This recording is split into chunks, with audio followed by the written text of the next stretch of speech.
شاء الله بسم الله ما شاء الله وما لم يشأ لم يكن لا حول ولا قوة إلا بالله العلي العظيم لا حول ولا قوة إلا بالله العلي العظيم لا حول ولا قوة إلا بالله العلي العظيم اللهم ارحمنا بالقرآن واجعله لنا إماما ونورا وهدى ورحمة اللهم ذكرنا منه ما نسينا علمنا منه ما جهلنا وارزقنا تلاوته آناء الليل وأطراف النهر واجعله لنا حجة يا رب العالمين اللهم افتح لنا فتوح العارفين وارزقنا فهم النبيين واجعلنا من عبادك الصالحين والمتقين يا رب العالمين بسم الله الرحمن الرحيم قال مصنف رحمه الله تعالى نفعنا الله بعلومه وبكتابه في الدارين اللهم امين يا رب العالمين وبعد قال taat serta cinta kepada Allah Subhanahu wa taala dan Rasulullah sallallahu alaihi wasallam. Allah Subhanahu wa taala berfirman, A'udzu billahi minasy syaithanir rajim. Qul in kuntum tuhibbunallaha fattabi'uni yuhibbukumullah. Katakanlah, yakni wahai Muhammad, jika benar kamu mengasihi Allah, maka ikutilah daku. Nescaya Allah mengasihi kamu. Surah Ali Imran ayat 31. Kecintaan seorang hamba kepada Allah Subhanahu wa taala dan Rasulnya adalah ketaatan dan kepatuhan kepada perintah Allah Subhanahu wa taala dan Rasulnya. Sedangkan kecintaan Allah Subhanahu wa taala kepada hambanya adalah limpahan keampunannya kepada mereka. Ada yang mengatakan apabila seorang hamba mengetahui bahawa kesempurnaan yang hakiki tiada lain kecuali milik Allah Subhanahu wa taala dan bahawa setiap yang nampak sempurna dari dirinya atau orang lain adalah dari dan kerana Allah Subhanahu wa taala. Berarti cintanya hanya milik dan untuk Allah Subhanahu wa taala. Hal itu menuntut keinginan mentaatinya dan mencintai segala sesuatu yang mendekatkan diri kepadanya. Oleh kerana itu, mahabbah ditafsirkan sebagai keinginan untuk taat dan mengikuti Rasulullah sallallahu alaihi wasallam dalam ibadatnya. Hal itu merupakan dorongan kepada ketaatan kepadanya. Al-Hasan radhiyallahu taala anhu berkata, beberapa kaum berjanji di hadapan Rasulullah sallallahu alaihi wasallam, "Ya Rasulullah, sungguh kami mencintai Tuhan kami." Lantas turunlah ayat di atas. Turunlah ayat di atas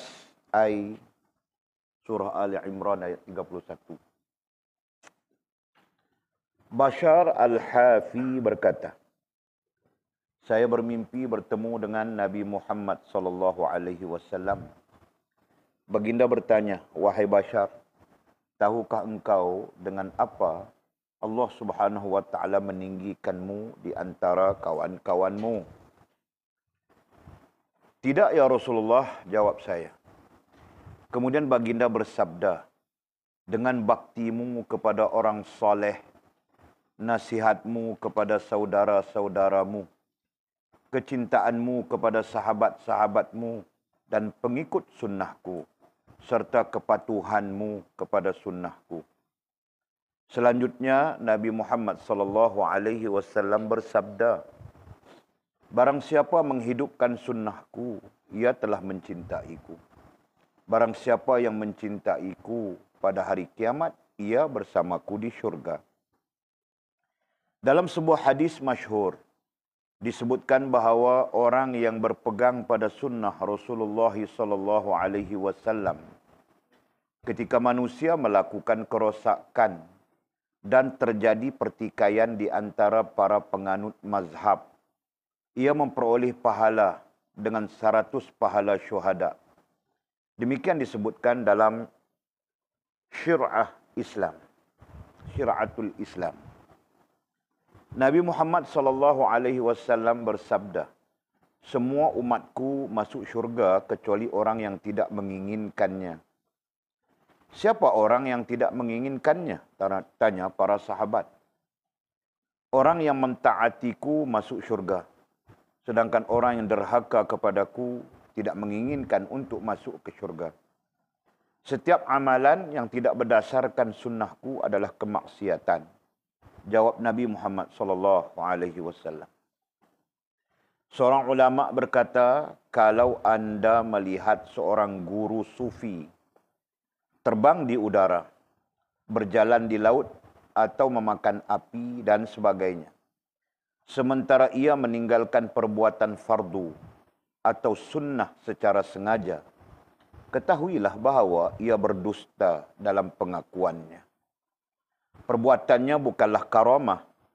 Kami berlindung kepada Allah Subhanahu wa taala dari yang demikian.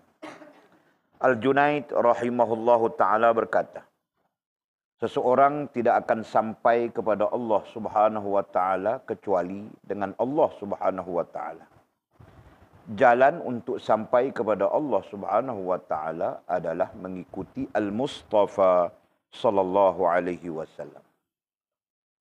Ahmad Al-Hawari rahimahullahu taala berkata, setiap perbuatan tanpa mengikuti sunnah adalah batil.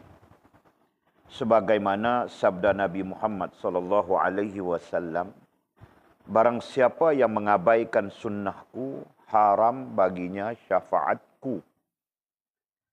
Demikian disebutkan dalam syir'atul Islam. Ada seorang gila yang tidak meremehkan dirinya. Kemudian hal itu diberitahu kepada Ma'ruf Al-Qarhi. Ia pun tersenyum lalu berkata, saudaraku, Allah Subhanahu wa taala memiliki para pencinta dari kalangan anak-anak, orang dewasa, orang berakal dan orang gila. Yang ini adalah yang engkau lihat pada orang gila.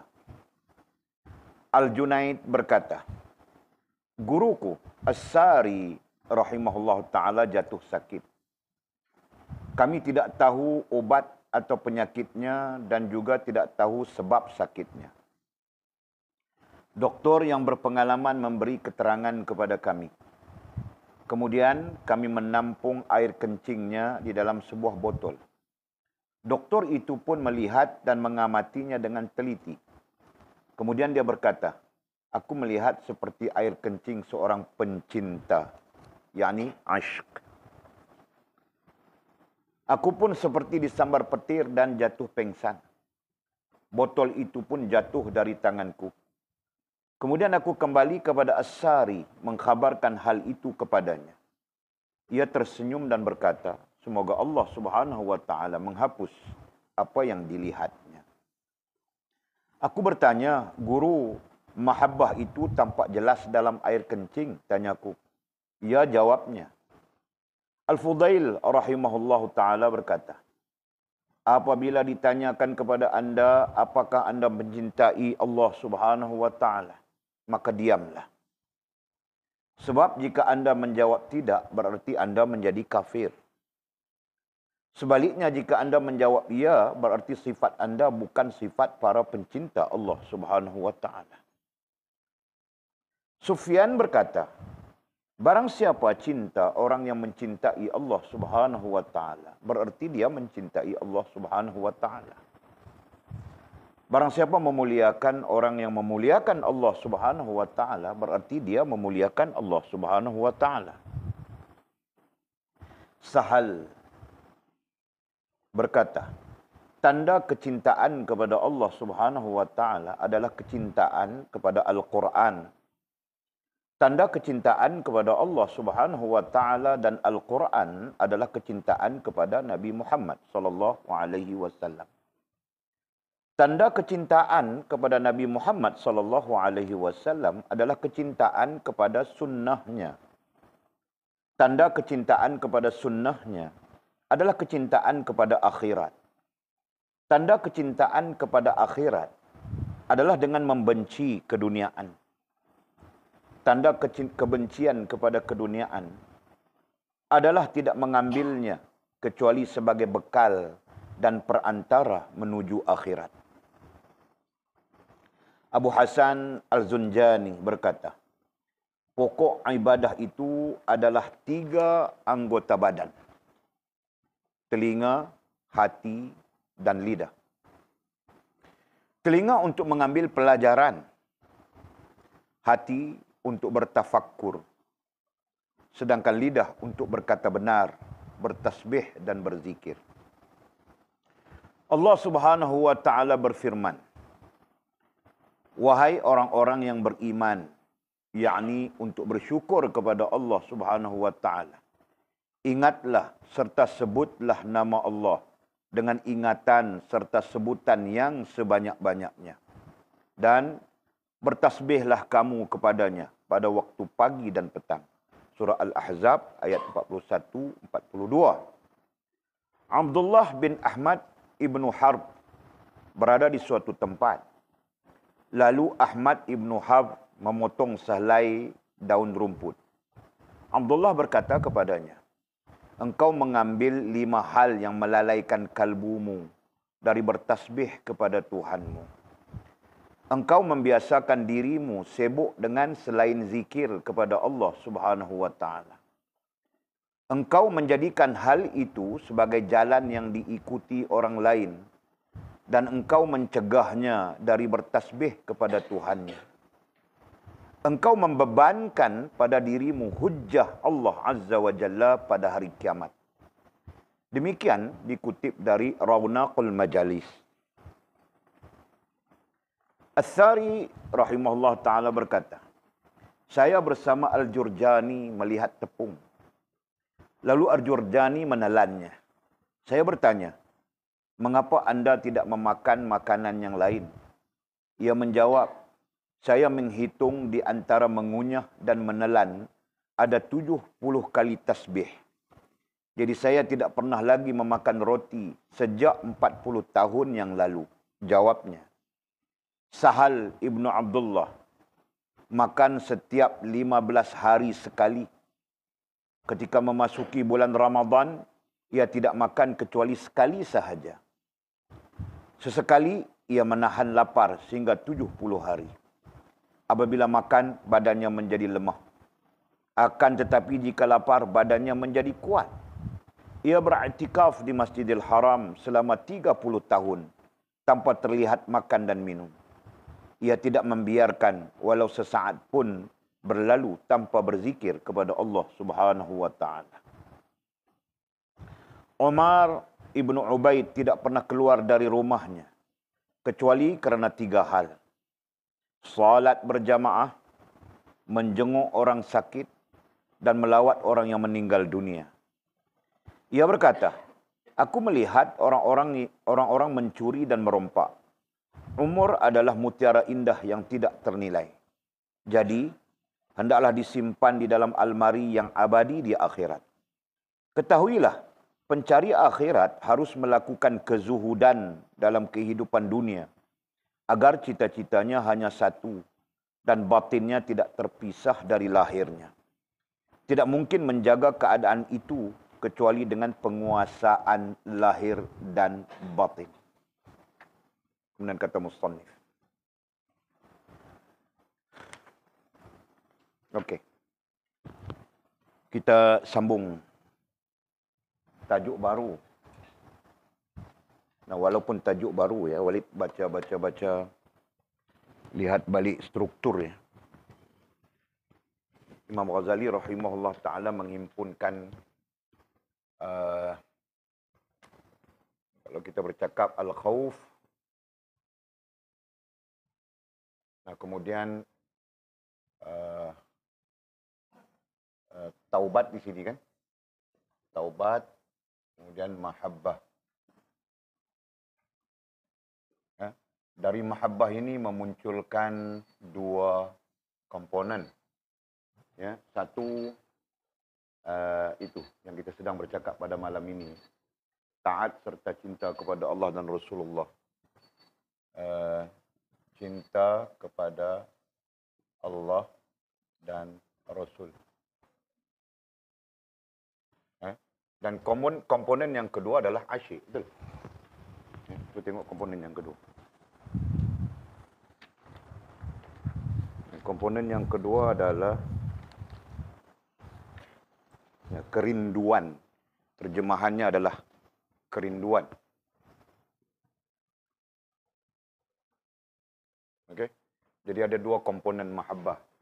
Nanti mungkin kita belajar selepas ini syukur. Syukur pun mungkin ada komponennya. Begitu. Struktur ya, ini struktur. Dari struktur itu satu kepentingan untuk kita memahami konsep sesebuah kitab. Konsep sesebuah kitab ataupun konsep sesebuah karya ilmiah. Ya. Ingat ya. Nah, dari sekarang kena ingat sudah. Konsep memahami sesuatu karya. Nah, jadi antaranya adalah memahami struktur. Satu, memahami struktur, dan yang kedua barulah isi. Isi apa isinya gitu. Nah, ke arah apa ya? Ke arah kajian kitab. Ya. Dari struktur itu sudah memberi gambaran ilmiah kepada kita pada dasarnya. Boleh fahamkah? Boleh tidak berapa selesa ya. Jadi nanti kita dari sini taubat, mahabbah, nanti syukur, nanti apa seterusnya ya. Sampai ke 9 ataupun 10 sifat. Nah, yang penting kita dapat faham dulu struktur Imam Ghazali rahimahullah ta'ala. Nah, pada mahabbah ini dia memunculkan kepada kita dua, apa kita mau sebut ya? Elemen. Dua subtopik.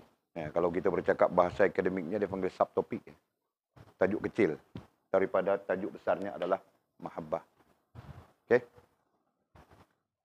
Nah, jadi yang penting pada kita adalah memahami setiap satu daripada sifat-sifat, apa istilahnya? Sifat-sifat rohaniah mukminin. Nah, itu yang penting. Okey? Soal bagaimana struktur itu dibina, dibentuk, disusun, nah itu terserah kepada para ulama yang membincangkannya. Nah, Walid tadi melihat kepada Syajaratul Ma'arif Imam Aiz Abdul Salam. Nah, dia juga membincangkan sifat-sifat ini, tapi strukturnya tidak sama dengan Imam Ghazali, tidak sama dengan Syekh Abdul Qadir Jailani rahimahullah ta'ala. Bahkan ada yang tidak menyusun struktur, sepakat saja seperti mana Syekh Abdul Qadir Jailani. Ya. Nah, jadi kita berpandangan itu pendekatan para ulama dalam mengajar ummah, terserah kepada kita ya, yang mempelajarinya, kemudian melihat sejauh mana kepentingan sifat-sifat itu di dalam diri kita, khususnya rohaniah kita. Okey? Nah, jadi tidak perlu kita berbeza pendapat.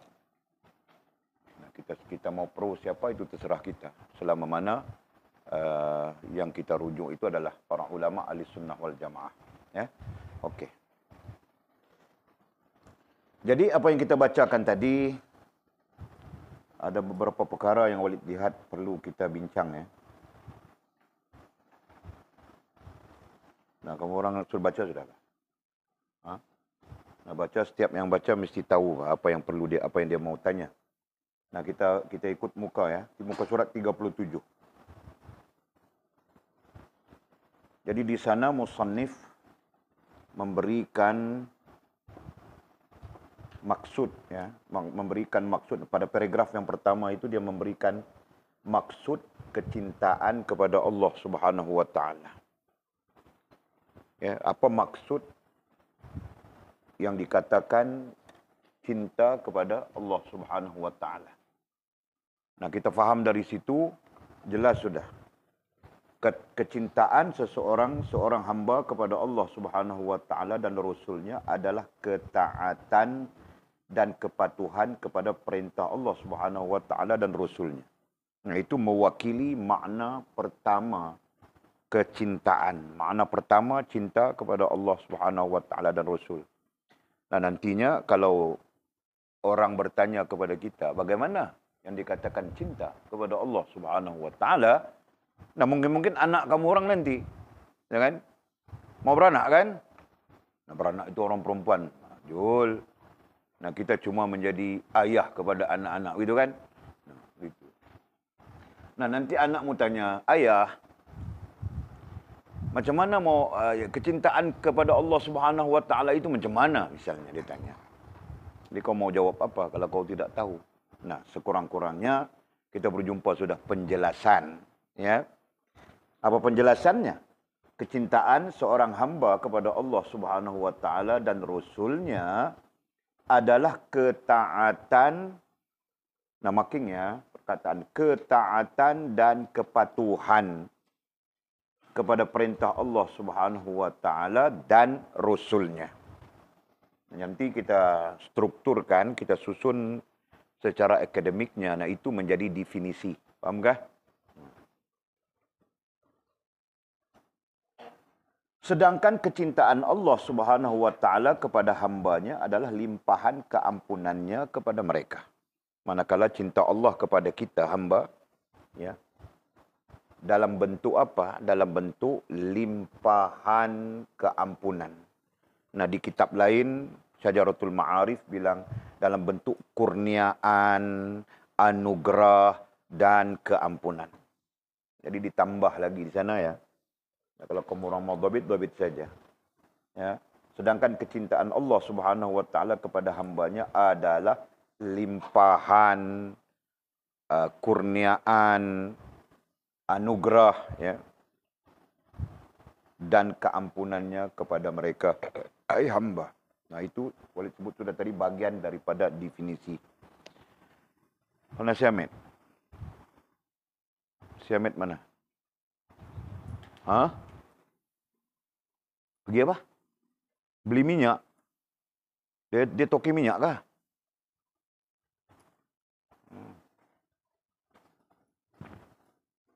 Jadi suka-suka dia saja. Mau mengaji datang, tak mau mengaji tak datang. Macam tu kah? Ha? Walid tidak peduli, ya. Anak Walid sendiri pun. Kerana harta ini adalah harta Allah. Bukan harta Walid dan bukan harta anak Walid. Nah, kalau aku tidak suka, aku halau. Aku tidak peduli anakku. Apalagi yang bukan anakku. Fahamkah? Nah, fikir elok-elok, ya.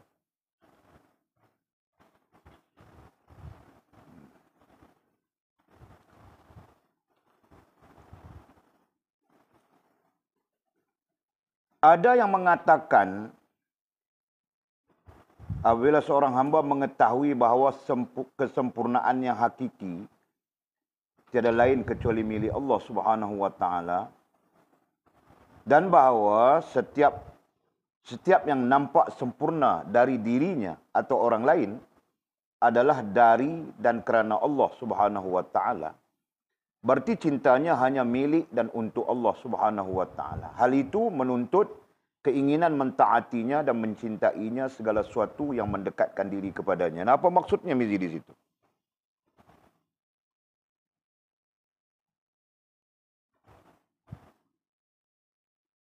Nah, kau baca dulu kan? Sebelum boleh baca, kau baca sudah kan? Nah, apa maksudnya?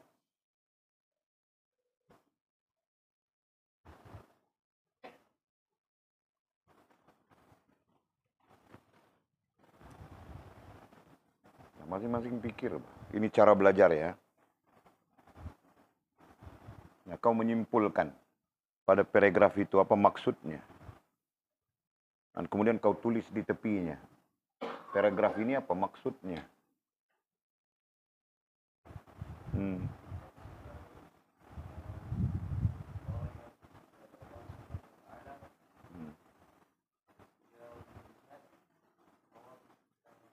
Kau baca di situ.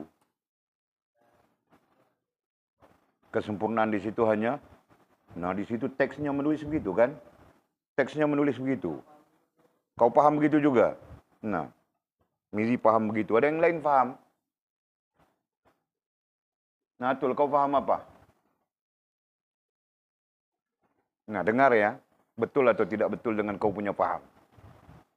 Dengar ya. Orang yang mencintai Allah, dia pandang apapun, dia akan nampak Allah. Nah itu. Paham gak? Dia pandang apapun. Dia pandang perempuan cantik. Dia bukan nampak punggung besarnya.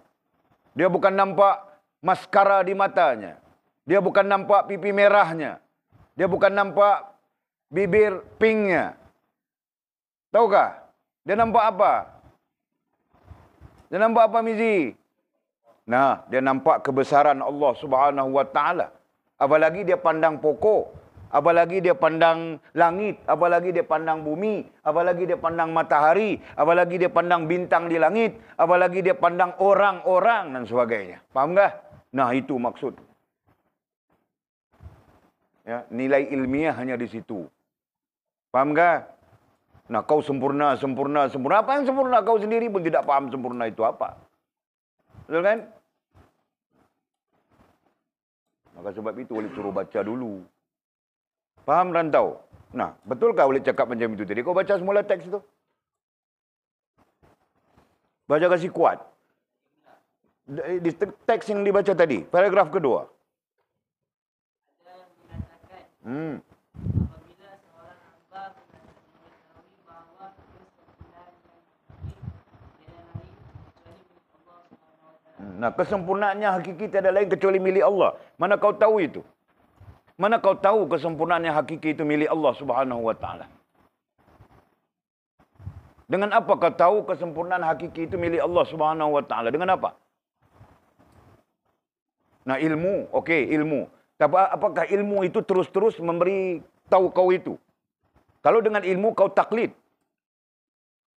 Dan kau dengar orang ni cakap begitu, kau dengar orang ni cakap begitu, kau dengar ulama ini kata begitu, kau dengar ulama ni kata begitu, berarti kau taklid. Nah, bukan ilmumu. Nah, sekarang ilmumu. Nah, itulah namanya mukasyafah dan musyahadah dan mukasyafah. Berarti akal kau yang memandang, hati kau yang memandang, akal kita yang memandang, hati kita yang memandang. Nah, itu. Nah, akal kita yang melihat kesempurnaan itu. Hati kita yang melihat kesempurnaan itu. Fahamkah? Nah. Akal kita memandang disebut musyahadah. Hati kita memandang disebut mukasyafah. Nah, musyahadah dan mukasyafahnya akal dan hati kita melihat seluruh yang dijadikan oleh Allah Subhanahu wa taala sebagai kesempurnaan Allah Subhanahu wa taala sendiri. Faham enggak? Nah, itu. Nah, ingat ya, posisi kamu orang kajian kita. Dasar-dasar itu kita kirakan selesai sudah, walaupun kebingungan, masih kebingungan begitu kan. Faham gitu Mizi caranya? Nah, kau baca teks saja tadi. Nah, teks itu bukan ilmumu. Kupesan sudah. Selama mana berdasarkan kepada kitab, berdasarkan kepada teks, itu namanya apa? Itu namanya maklumat. Jelaskah? Nah, kau bertaklid kepada maklumat. Betul? Nah, kalau datang 10 maklumat, berarti kau bertaklid kepada 10 maklumat. Kalau 20, kau bertaklid kepada 20 maklumat. Belum menjadi ilmumu. Jelaskah? Nah, faham itu? Faham kah? Terus. Jadi katanya, apabila kita sudah mempunyai, apabila kita mencapai pandangan, ya, kalau kita tidak mau menggunakan istilah mukasyafah, musyahadah, apabila kita mencapai pandangan terhadap kesempurnaan Allah Subhanahu wa taala, ya. Apabila kita mencapai pandangan, ada dua pandangan di situ. pandangan yang namanya mukasyafah, pandangan yang namanya musyahadah, dan pandangan yang namanya mukasyafah. Nah, itu kita belajar semua orang sudah ya. Jangan cuba-cuba kamu orang menyeleweng. Okey? Nah, apabila wujudnya dua pandangan itu dan kita melihat melalui pandangan itu kita dapat melihat kesempurnaan Allah Subhanahu wa taala. Implikasinya apa? Nah, hal itu menuntut keinginan mentaatinya. Nampak tak? Nah, itu implikasi. Implikasi daripada apa? Implikasi daripada akal kita dapat melihat, hati kita dapat melihat. Akal kita musyahadah, hati kita mukasyafah. Jelas ya? Nah, itu. Sama saja teori orang bercinta ya, manusia dengan manusia pun sama saja. Ya kan? Nah, ketika orang lain bilang, "Oh, apa kau punya awek itu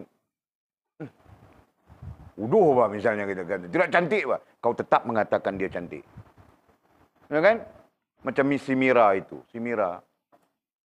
Nah, kami lihat Mira tidak cantik, bah, tapi Bangkil tetap mengatakan Mira lah seorang yang paling cantik di dunia ini. Paham enggak? Nah, kenapa? Kenapa berbeza? Nah, kalau pandangan kita berbeza dengan pandangan boyfriendnya si Mira. Betul kan? Paham enggak? Kerana yang namanya Bangkil, dia musyahadah dan mukasyafah terhadap si Mira. Paham enggak? Nah, begitu. Paham enggak? Sama saja. Ya, manusia hamba dengan Allah Subhanahu wa taala. Maka yang musyahadah dan mukasyafah itu keadaannya akan berbeza dengan yang tidak musyahadah, yang tidak mukasyafah. Paham kah? Nah, nantinya kita akan belajar ya di tahap yang lebih tinggi, kita akan belajar struktur ya. Tahap musyahadah 1 2 3 4. Ini tahap 1, ini 2, ini 3, ini 4. Ini tidak ada di dalam kitab-kitab klasik ya. Ini andaian kita. Nah, musyahadah ada tahapnya. Ya, kita bermula dengan tahap yang paling rendah di sini. Okey. Musyahadah di tahap ini orang bilang apa ya? Ma'rifah juga apa? Ma'rifah, musyahadah, mukasyafah, mahabbah. Ya kan? Di sini bilang ma'rifah. Di sini bilang musyahadah. Di sini bilang mukasyafah, di sini mahabbah.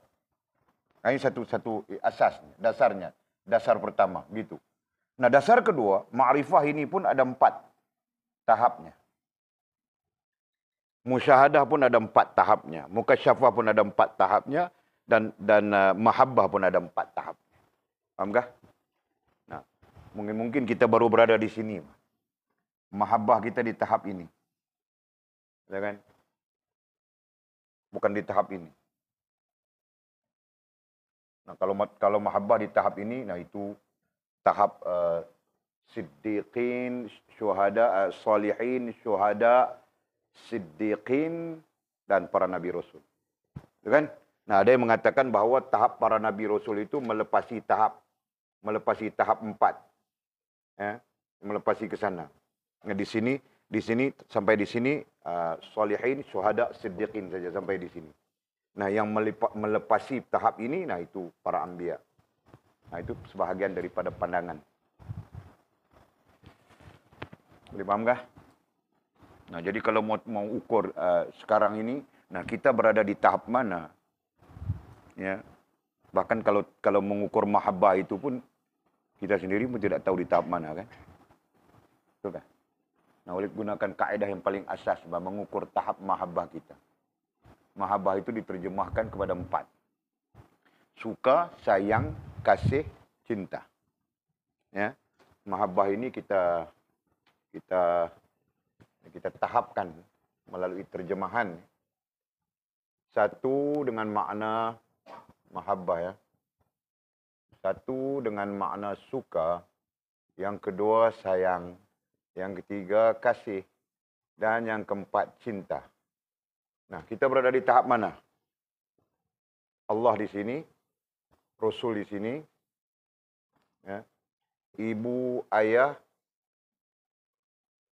di sini, ya. Kemudian tambah lagi satu telefon.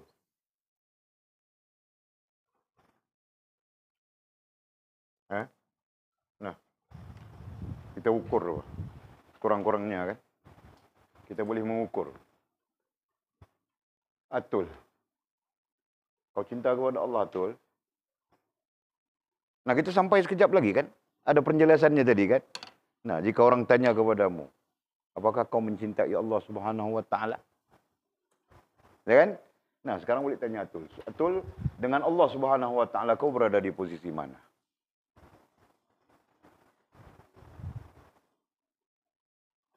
Tidak tahu jawab kan? Nah, kenapa kita tidak tahu? Pada dasarnya kita akan tahu. Okey? Nah, dengan Rasul kau berada di tahap mana?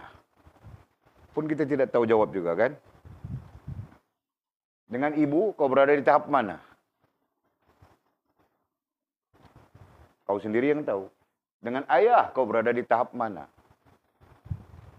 Dengan telefon kau berada di tahap mana? Ya kan? Nah, sampai-sampai kalau tidak ada telefon, ayah pun kau marah, ibu pun kau marah. Betul kan? Nah, itu contoh. Betul kan? Kau tidak berani mengaku. Tapi kalau Mizi, ku tahu bah, dia marah. Tidak ada telefon saja, dia marah ibunya, dia marah ayahnya. Itu si Mizi. Ibunya yang kasih tahu aku. Dulu dia kasih tahu itu hari. Kau mau tengok ke WhatsApp-nya ada. Nah kau pun goreng-goreng saja. Okey. Nah, begitu contoh, ya. Ini contoh. Nah, terserah kita. Tidak ada siapa boleh mengukur siapa. Ya kan? Nah, Walid pun tidak boleh mengukur kamu orang pun tidak boleh mengukur Walid. Nah, ini masing-masing. Nah, masing-masing yang tahu. Ini adalah urusan diri kita dengan Allah Subhanahu wa taala. Urusan rohaniah kita dengan Allah Subhanahu wa taala. Berarti kita masing-masing saja yang tahu. Ya. Okey. Dan ini nantinya mempengaruhi, ya. Ini nantinya mempengaruhi taubat, mempengaruhi mahabbah, mempengaruhi syukur, mempengaruhi semuanya. Ya. Mempengaruhi rohaniah kita keseluruhan. Jelaskah? Okey. Mula sakit sudah. Kalau tidak cakap diam saja kurang sakit. Mula cakap makan ubat pun sakit. Allah punya kerja. Okey, terus. Nah, jadi implikasinya cakap sudah tadi kan? Nah, implikasi dari pandangan itu istilah yang umum ya. Nah, pandangan itulah.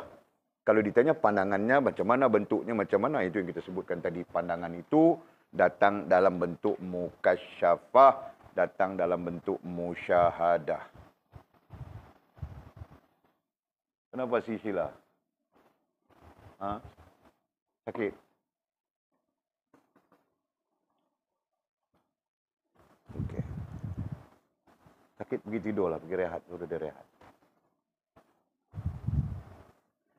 Hal itu menuntut keinginan mentaatinya. Apabila kita musyahadah, apabila kita mukasyafah, nah itulah yang menyebabkan kita mentaatinya.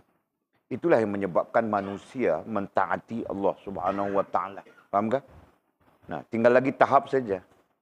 Nah, mungkin dia di tahap ini. Nah, mungkin dia berada di tahap pertama ini. Nah, ketika itu dia mula rasa, aku kena solat bah. Nah, mungkin tidak solat dan sebagainya. Nah, dia fikir begitu. Betul kan? Nah, sampai satu peringkat lagi di dalam hal ini juga. Mana boleh buat benda-benda yang salah, berdosa ini. Allah melihat ini. Begitu, begini. Kan? Nah, ini semua di tahap ini. Jelas? Nah, itu semua apa? Pandangan. Nah, siapa boleh memberi pandangan? Orang memberi pandangan saja. Tapi hakikatnya setiap kita, setiap individu mesti mempunyai pandangan tersendiri kan? Kenapa? Karena kita berakal. Betul. Kita belajar sudah kan? Akal, pemikiran, kemudian pandangan. Nah, setiap orang ada pandangannya tersendiri. Ya, pandangan betul atau pandangan salah saja. Nah, ada yang betul, ada yang salah. Ada yang sesat. Ya, bukan setakat salah, bahkan sesat. Paham kah? Nah, itu contoh. Nah. Okey.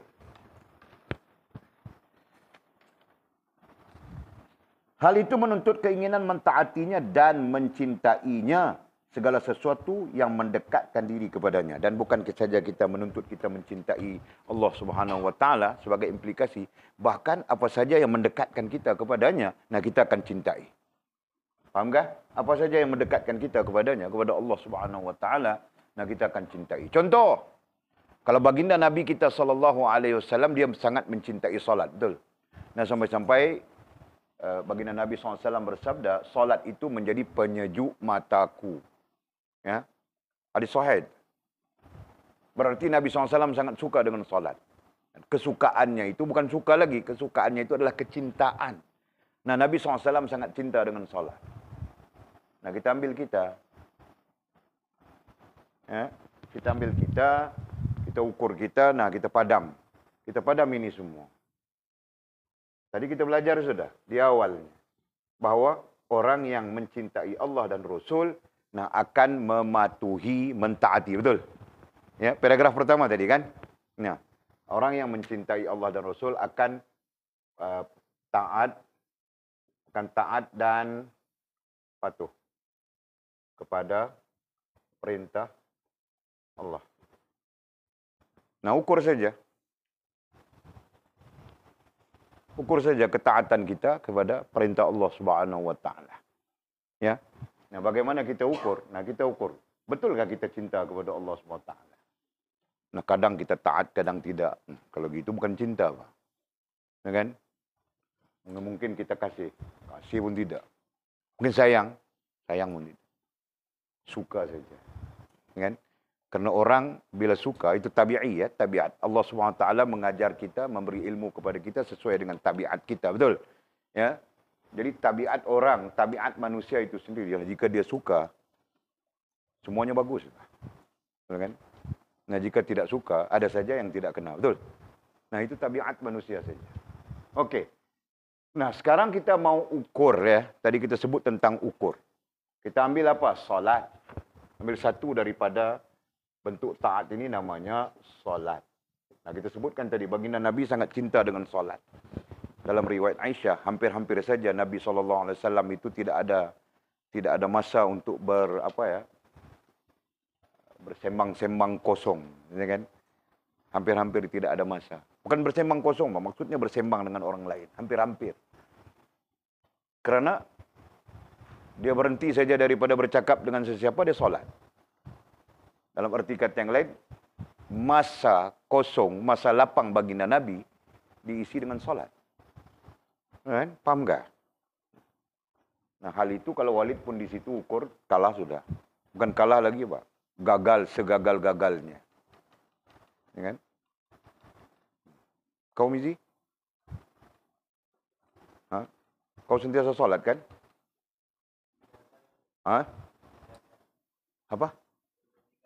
Terlebih gagal. Masya Allah. Nah, itu contoh ya. Boleh bercakap tentang bentuk taat dan patuh. Ya. Apa lagi yang baginda Nabi suka? Yang mendekatkan diri kepada. Ini sebenarnya tertakluk kepada perkara yang mendekatkan kita dengan Allah Subhanahu Wa Taala. Betul kan? Kalau berdasarkan kepada nas, berdasarkan kepada hadis, nah satu hadis yang kita datangkan, ma taqarraba 'abdun illallah illa bin nawafil. Ya kan? Nah, itu salah satu hadis yang sahih. Ya, ma taqarraba 'abdun illallah. Ma taqarraba, mau tulis di mana? Penuh sudah. Besar kita tulis. Ya. Ma taqarraba. Nah, hadis ini kita sama-sama ingat. Ma taqarraba. Qarraba 'abdun illallah bukan illallah ya, ilallah. Ma taqarraba 'abdun ilallah. Ma taqarraba 'abdun ilallahi illa bin nawafil. Illa bin nawafil. Illa bin nawafil. Nah, begitu. Hadis ini diriwayatkan oleh Sahibus Sunan. Kebanyakan Sahibus Sunan meriwayatkannya. Dalam kitab, kalau Imam Sahih Bukhari dalam bab solat. Ya. Kalau Imam Muslim pun sama dalam bab solat. Okey. Ma taqarraba abdun illallah illa bin nawafil. Tidak ada yang mendekatkan seseorang hamba kepada Allah Subhanahu wa taala illa melainkan bin nawafil. Ya, bin nawafil, melainkan dengan nawafil. Nawafil adalah plural, ya, adalah jamak daripada nafilah. Ya, perkataan asalnya adalah nafilah. Nafilah artinya ibadah-ibadah yang dari segi hukumnya disebut sunat dan sunnah. Ya, ibadah-ibadah nafilah artinya ibadah-ibadah yang sunat dan sunnah. Nah, sisi lain para ulama mengatakan tidak ditaklifkan dengan keberatan. Itu istilah ya. Tidak ditaklifkan, mana tidak diikatnya kita, tidak dipertanggungjawabkan kepada kita dengan keberatan. Berarti tidak diberatkan. Gitu. Nah, kalau 5 waktu fardu itu kan berat, diberatkan. Ya kan? Nah, kalau kita tinggal berdosa begini. Nah, sedangkan yang nawafil itu, nafilah itu makna pertama adalah yang sunat dan sunnah. Itu definisi yang pertama bagi nawafil. Manakala definisi selain daripada itu adalah sesuatu yang tidak ditaklif, kan? Tidak ditaklif dan diberatkan. Ya. Nah, contohnya apa? Zikir, baca Quran, ya, solat sunat dan sebagainya. Nah, itu adalah nawafil. Ya, paham enggak? Nah, itulah yang mendekatkan seorang hamba dengan Allah Subhanahu wa taala. Jadi kalau kita kiaskan kepada kehidupan kita, ya, kerja kita dengan seorang majikan, kerja kita dari jam 8 sampai jam 5 misalnya. Ya. Jam 8 sampai jam 5 itu kerja kita. Kerja kita itu ini. Nah, semuanya kita buat dengan sempurna, kemudian kita rajin, ya. Contohnya, basuh kereta bos kah? Kan? Jadi tukang kebun rumah bos kah? Potong-potong pokok bunga dan sebagainya. Nah, itu dipanggil nawafil. Paham kah? Boleh paham kah? Nah, kiasannya, majasnya kepada urusan kita dengan Allah Subhanahu wa taala. Jadi, kita telah melaksanakan kewajipan taklif-taklif itu telah kita laksanakan dengan taat dan patuh. Nah, yang ekstranya itu kita melakukan tanpa dipaksa. Kan? Kita melakukannya tanpa dipaksa, tanpa diberatkan. Nah, itulah nafilah. Ya. Nah, berdasarkan kepada hadis ini. Nah, kesimpulannya salat adalah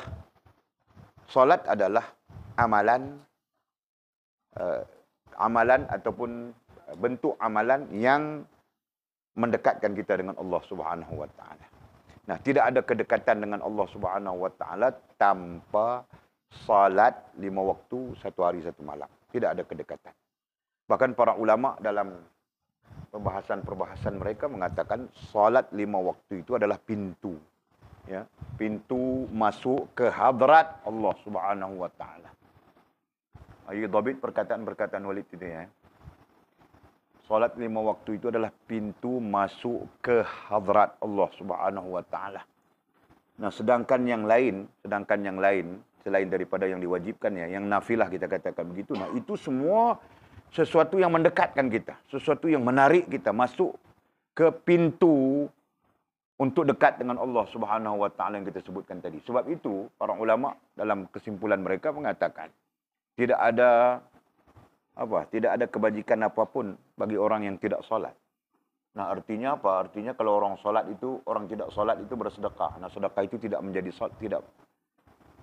sedekah. Nah, pemberian itu tidak menjadi sedekah, menjadi pemberian saja. Paham tak? Ya, tidak ada kebajikan kepada orang yang tidak solat. Nah, kalau dia zikir ribu-ribu pun tidak memberi manfaat apa-apa. Jadi seolah-olah solat itu memang pintunya untuk kita mencapai kedekatan dengan Allah Subhanahu wa taala. Paham tak? Nah, yang lain-lain itu jadi sesuatu yang mendekatkan. Paham Angkil? Nah, zikirmu, nah itu sesuatu yang mendekatkan kamu dengan Allah Subhanahu wa taala. Baca Quranmu, nah itu sesuatu yang mendekatkanmu dengan Allah Subhanahu wa taala. Nah, kau ambil daun kelapa sawit, nah itu juga sesuatu mendekatkan kau dengan Allah SWT. Nah, kambing-kambing itu nanti kasih tahu di depan Allah SWT bahwa bangkil inilah yang memberi kami makan. Nah, begitu. Faham kan? Nah, sesuai, kau dosa banyak kan? Kau tiada dosa kah? Nah, aku tanya saja, tiada dosa kah? Banyak dosa. Nah, mudah-mudahan kambing-kambing ini nantinya di depan Allah memohon keampunan untuk kau bangkit. Nah, Mizi pun dapat juga, dia pun jaga kambing juga. Dan orang-orang yang jaga kambing semua dapat, termasuk Ekal. Amin ya rabbal alamin. Okey. Nah, terus oleh kerana itu mahabbah ditafsirkan sebagai keinginan untuk taat dan mengikuti Rasulullah SAW dalam ibadatnya. Nah, ini juga boleh dimasukkan di dalam definisi. Ya. Mahabbah. Kita bercakap tentang mahabbah je kan? Dan ini adalah elemen ataupun komponen kepada mahabbah. Ya. Nah, ditafsirkan apa mahabbah? Sebagai keinginan untuk taat dan mengikuti Rasulullah SAW dalam ibadatnya. Nah, nanti kalau ditanya kepada orang mahabbah itu apa? Nah, sekurang-kurangnya menurut Imam Ghazali rahimahullah taala, mahabbah itu adalah keinginan begini. Nah, baru betul bahkan. Jadi kita memberikan definisi dengan melihat kepada definisi-definisi para ulama yang berotoriti. Jelas kan? Nah, mahabbah itu ialah kau siapa? Gitu kan? Nah, mesti merujuk kepada ini Imam Ghazali. Mahabbah menurut Imam Ghazali begini. Nah, nanti kita baca lagi siapa? Izz Abdus Salam. Nah, mahabbah menurut Izz Abdus Salam begini. Ya. Kemudian siapa lagi? Ibnu Athaillah. Nah, mahabbah menurut Ibnu Athaillah begini. Nah, kita kompilasikan semua itu, ya, akhirnya kita melontarkan pandangan kita. Paham enggak? Nah, itulah ilmu. Jelas? Nah, selama kita ini Ghazali begini tanpa kita memahami, nah itu masih lagi kita bersandarkan kepada maklumat. Paham enggak? Okey.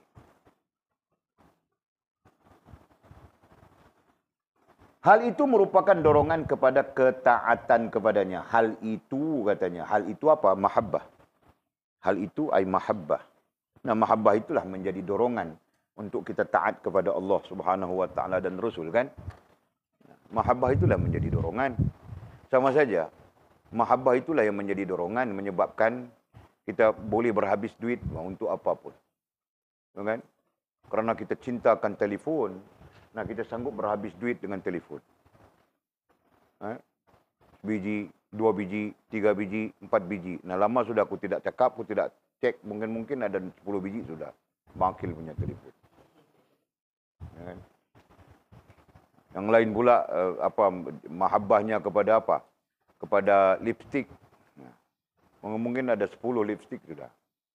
Atur saja lipstiknya itu kan. Yang lain bedak. Nah, mungkin ada 10 bedak sudah jenis. Bedak Siam, bedak Tomoy, bedak Korea, bedak Bangladesh, segala bedak semua ada. Mungkin saja, ya. Tidak ada kena-mengena dengan yang hidup maupun telah mati. Okey. Jadi hal itu merupakan dorongan selalu kita istilahkan dengan motivasi, kan?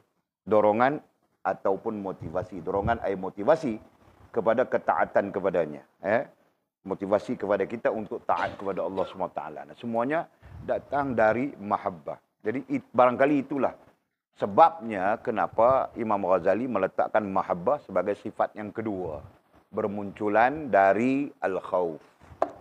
Ya, barangkali. Jadi kita berbincang tentang kenapa Imam Ghazali menyusun begitu, ya. Jadi sekurang-kurangnya kita dapat melihat bahawa menurut Imam Ghazali, mahabbah itulah yang menjadi dorongan untuk taat. Nah, mungkin orang boleh bertaubat, astagfirullahaladzim, ya Allah ampun kalau dosaku berdosa begini-begini. Tapi yang mendorongnya untuk melakukan kebaikan selepas daripada taubat itu apa? Ya? Nah, antaranya adalah mahabbah. Jelas? Bashar Al-Hafi berkata. Bashar Al-Hafi adalah tabi'in, ya. adalah tabi'in awal, bukan tabi'in. Bashar al-Hafi. Nah, jadi dhabitkan tabi'in awal. Nah, berarti tahun 350 Hijrah ke 360 Hijrah ke, nah itu masanya. Bashar al-Hafi berkata, saya bermimpi bertemu dengan Nabi Muhammad sallallahu alaihi wasallam. Ini orang-orang soleh kan. Bahkan tidak pelik bahawa orang-orang soleh selalu saja ya mimpi bertemu dengan Nabi sallallahu alaihi wasallam, mimpi dipimpin oleh Nabi sallallahu alaihi wasallam. Ya. Saya bermimpi bertemu dengan Nabi Muhammad sallallahu alaihi wasallam. Nah, dalam mimpinya itu baginda bertanya menurut Bashar al-Hafi, wahai Bashar, tahukah engkau dengan apa Allah Subhanahu wa taala meninggikanmu di antara kawan-kawanmu? Ya. Nah, tidak perlu terjemahan itu. Nah, jawab Bashar, tidak ya Rasulullah. Ya, Bashar menjawab, tidak ya Rasulullah. Kemudian baginda bersabda, ya, kemudian baginda terus menyebut. Nah, dalam hal ini ada yang mengatakan bahawa tidak wajar untuk kita mengatakan baginda bersabda, ya, perkara yang sabit dengan mimpi bahkan tidak boleh dijadikan hujjah. Ya, tidak boleh dijadikan hujjah. Ya, menurut para ulama, apa yang kita mimpikan jika Rasulullah memberitahu sesuatu, nah itu untuk kita saja. Nah, itu sebabnya tidak boleh dijadikan hujjah. Nah, apabila tidak boleh dijadikan hujjah, maka tidak boleh dikatakan sabda. Jelaskah? Ya, jika dikatakan sabda, berarti sama saja dengan sabda-sabda Nabi yang diriwayatkan. Ya, yang melalui periwayatan. Jelaskah? Nah, sedangkan mimpi tidak boleh dijadikan sebagai periwayatan. Faham tak? Nah, untuk diri sendiri saja. Nah, karena itu tukar perkataan sabda kepada berkata. Nah, apa yang sabit dengan dalam mimpi adalah berkata. Ya, atau bercakap dan sebagainya. Nah, kemudian baginda berkata. Nah, berkata kepada siapa? Kepada Bashar. Dengan baktimu kepada orang soleh. Dengan baktimu kepada orang soleh. Nah, persoalannya Nabi bertanya pada Bashar dalam mimpinya itu, dengan apa, ya, dengan apa Allah Subhanahu wa taala meninggikanmu di antara kawan-kawanmu, dengan apa, ataupun dalam arti kata yang lain, apa sebabnya Allah meninggikanmu daripada orang-orang lain, sahabat-sahabatmu, ya, itulah maksudnya. Nah, kemudian jawab Bashar, dia tidak tahu, ya, tidak tahu. Nah, kemudian baginda bersabda, baginda memberitahu, baginda berkata kepada Bashar dalam mimpinya itu, katanya dengan baktimu kepada orang saleh. Nah, Allah meninggikan kita, meninggikan itu ada dua makna. Satu, meninggikan itu darjat. Dan lagi satu, meninggikan itu maqam. Jadi dua pendapat yang berbeza. Kebanyakan ulama mengatakan meninggikan itu darjat. Ya. Nah, darjat berarti itu hak Allah Subhanahu wa taala. Adapun maqam itu kita belajar sudah ya, maqam daripada awam kepada tawabin kepada muhafizin. Nah, itu terkait dengan ilmu ya. Nah, maqam itu tidak naik begitu. Ya, darjat boleh naik di sisi Allah Subhanahu wa taala, tidak terkait dengan ilmu. Ya, darjat tidak terkait dengan ilmu ya. Yang terkait dengan ilmu adalah maqam. Nah, apa bezanya maqam dengan darjat? Nah, beza apa? Ya. Maqam artinya kedudukan kita di sisi Allah Subhanahu wa taala. Adapun darjat itu kelebihan kita di sisi Allah Subhanahu wa taala. Nah, kedudukan dengan kelebihan tidak sama. Ya. Nah, kalau kira kedudukan kita di sini miskin, yang paling miskin sekali adalah Walid lah. Di antara kemurang. Bajuku cari-cari saja aku pakai. Nah, Walid yang paling miskin di antara kemurang. Tidak ada siapa yang mau kasih duit Walid. Nah, beli baju. Masuk akaun Walid mah. Untuk telefon. Untuk top up. Nah, kamu orang ada kan? Nah, aku tiada ayah sudah. Tiada mama sudah. Ada yatim piatu aku. Tahu tak? Dari mana ada ayah mama aku mau kasih duit? Nah, kamu orang ada kan? Betul kan? Kan, Jul? Nah, jadi ada orang masuk duit dalam akaun gitu kan? Nah, jadi aku yang miskin di antara kamu orang, aku lah yang paling miskin sekali, tahu tak? Jadi apa yang meninggikan? Nah, itu tadi kita bercakap tentang darjat kan? Nah, darjat berbeza, maqam berbeza, ya. Pemahaman itu penting.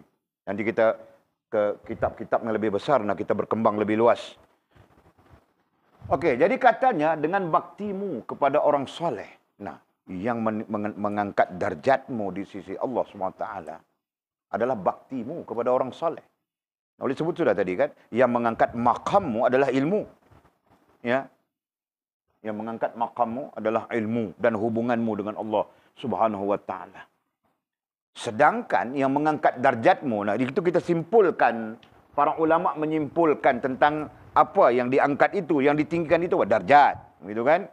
Nah, yang mengangkat darjatmu di sisi Allah adalah dengan baktimu kepada orang soleh. Baktimu, bakti itu ada banyak tafsirannya. Ada yang mengatakan khidmat. Ya. Ada yang menafsirkan bakti itu dengan khidmat. Sebab itu antara yang menafsirkan bakti itu dengan khidmat, khidmat itu dengan bakti adalah musannif kepada kitab Ta'lim Muta'allim, kitab adab orang menuntut ilmu, ya. Nah, musannifnya menafsirkan khidmat dengan bakti, bakti dengan khidmat. Kenapa? Kerana adab orang menuntut ilmu itu lahir, ya, keluar dari adab, ya, keluar dari adab. Salah satu hal dalam menuntut ilmu yang ketiga kan, yang kita belajar yang ketiga itu adalah adab. Ada dua, ada satu yang besar. Ini yang besar-besar. Nah, keluar dari adab itu tiga perkara. Tiga perkara. Jadi kalau kita tidak ada tiga perkara ini, kita susah mau dapat ilmu. Menurut para ulama. Yang pertama katanya adab. Adab juga, istilahnya adab juga. Adab dengan guru. Adab dengan guru dan ilmu. Nah, ini mewakili kitab dan sebagainya. Itu yang pertama. Yang kedua, khidmat. Yang ketiga, belajar. Nah, belajar bersungguh-sungguh. Ya, bukan main-main, sungguh-sungguh. Nah, boleh tulis belajar bersungguh-sungguh. Nah, ini. Jadi, daripada tiga, ini boleh sebut sudah dulu ya. Yang kecil-kecil itu nanti banyak. Nah, ada satu perkataan namanya khidmat. Nah, itu terkait dengan yang kita belajar, yang kita sebut di kitab ini. Disebut oleh Imam Ghazali ini. Nah, ini dasar ini Walid kutip daripada banyak kitab. Ya. Khidmat. Nah, seolah-olah tanggungjawab seorang penuntut ilmu itu pertama adalah beradab dengan gurunya dan beradab dengan kitab ilmunya. Satu, yang kedua khidmat, ya. Dan yang ketiganya belajar bersungguh-sungguh. Seolah-olahnya begitu. Faham kah? Nah, termasuk bersungguh-sungguh itu suruh buat tugasan, dia siap buat tugasan.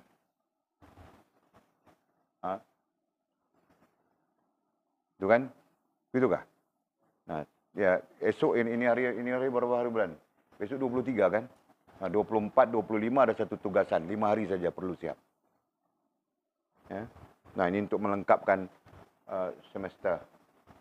Jadi kita kita golongkan, kita libatkan, itu adalah ujian semester semua di dalam itu sekali. Faham tak? Nah, ada mamak-mamak kamu orang Kelang Kabut sudah. Macam mana keputusan anak saya? Macam mana keputusan anak saya? Nah, kalau aku cakap betul-betul keputusan anak puan ini cap ayam saja. Nanti dia boleh kurus pengsan. Kelang Kabut saja dia mau tahu keputusan anaknya.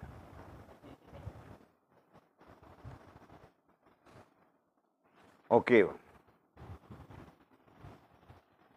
Itu yang pertama. Dengan baktimu, nah dhabitnya apa? Baktimu ai khidmat, ya. Ai khidmat kepada orang-orang soleh.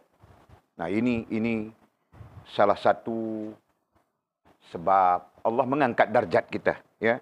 Faham bagi kasih betul ya, jangan salah paham. Darjat lain, makam lain ya. Nanti kita samakan darjat dengan makam, nah itu salah dari sudut ilmiah, ya. Okey. Kemudian katanya, apa lagi? Nah, Nabi SAW menyebut seterusnya, nasihatmu kepada saudara-saudaramu. Nah, engkau memberikan nasihat yang baik kepada orang lain. Yang mana dengan nasihatmu, orang lain menjadi baik. Nah, ada istilah lain yang lebih daripada ayat ini ya. Engkau mengajar orang lain supaya orang lain menjadi baik. Ada istilahnya begitu. Ya. Jadi apapun istilahnya, dia merujuk kepada kita mengajak manusia kepada Allah Subhanahu wa taala. Nah, itu mengangkat darjat kita. Istilah lain apa? Dakwah. Ya. Nah, istilah lain dakwah saja. Terus. Lagi, kecintaanmu kepada sahabat-sahabatmu dan pengikut sunnahku. Nah, kita menyayangi, mengasihi, menyintai, menyukai ya sahabat-sahabat kita ya dan orang-orang yang mengikut sunnah baginda Nabi SAW. Nah, apa maksud kecintaan kepada sahabat-sahabatmu? Nah, orang yang dekat denganmu. Sahabat itu berarti orang yang dekat dengan kita, gitu kan? Yang dikatakan sahabat-sahabat itu adalah orang yang dekat dengan kita. Jadi keadaannya apakah kita menyayangi sahabat-sahabat kita? Kalau kita menyayangi mereka, berarti kita mengajak mereka kepada kebaikan, gitu kan? Nah, itu kaedahnya. Nah, kita menyayangi mereka, kita pergi main judi dengan dia. Macam mana tuh? Kita menyayangi mereka, nah kita pergi main nombor rekor dengan mereka. Kita menyayangi mereka, kita pergi minum air ketum dengan mereka. Dan sebagainya. Nah, itu salah kan? Sepatutnya kita menyayangi mereka, kitalah yang mengajak mereka kembali kepada Allah Subhanahu wa taala. Kitalah yang menuntun, membimbing, menasihati mereka, gitu kan? Nah, jadi termasuk dalam Allah mengangkat darjat, ya. Allah mengangkat darjat, pertama kita berkhidmat kepada orang saleh. Yang kedua, kita memberi nasihat kepada saudara-saudara kita, membimbing, mengajak berdakwah.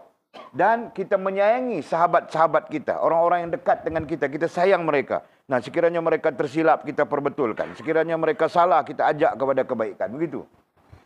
Dan begitu juga kecintaan kita kepada pengikut sunnah Nabi SAW. Nah, kita sangat suka kepada orang yang ikut sunnah Nabi.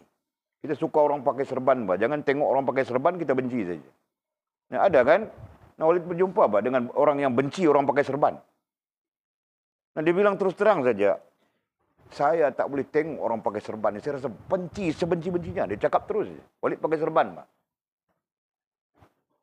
Nah, kau fikir macam mana? Nah, Walid pun bukan pukul dia, bah. Walid tadah tangan, ya Allah, mudah-mudahan Allah memasukkan kau dalam syurga. Dan kau akan dapati orang di dalam syurga semuanya pakai serban. Nah, Walid kasih tahu gitu dia, bah. Nah, dia, betul tak? Betul tak? Nah, sampai sekarang tidak jumpa lagi sudah. Mungkin gila sudah. Allahuakbar. Okey. Serta katanya, apalagi yang menyebabkan darjat kita diangkat, ditinggikan oleh Allah SWT. Serta kepatuhanmu kepada sunnahku. Nah, itu ayat pentingnya. Ya. Serta kepatuhanmu kepada sunnahku.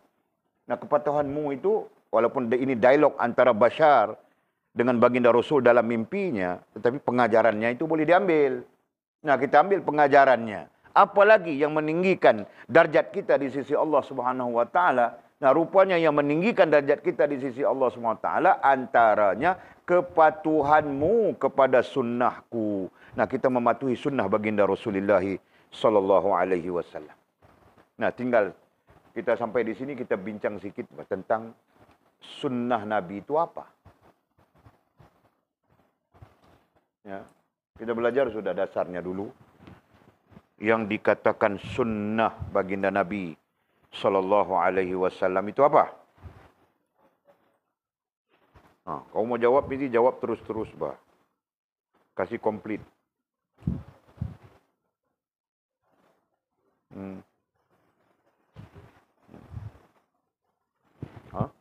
Habis sudah?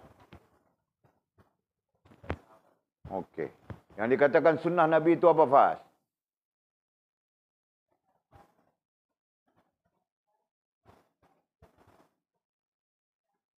Nah, sunnah sahabat itu diklasifikasikan sebagai sunnah secara umum.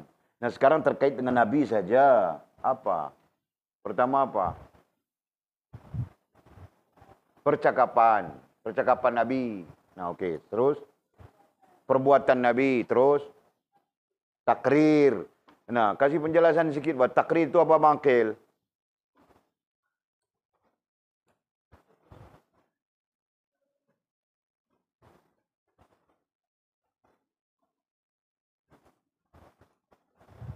Kau jangan korek keluar dari otak kau, Pak. Biar dia di situ. Takrir itu apa?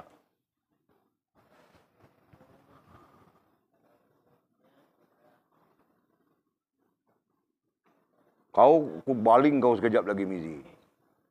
Aku tengah sakit nih. Kau jangan kasih ku marah, Pak.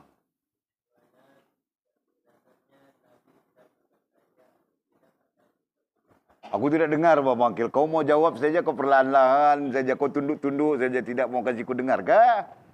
Nah, kasih jelas sebab apa?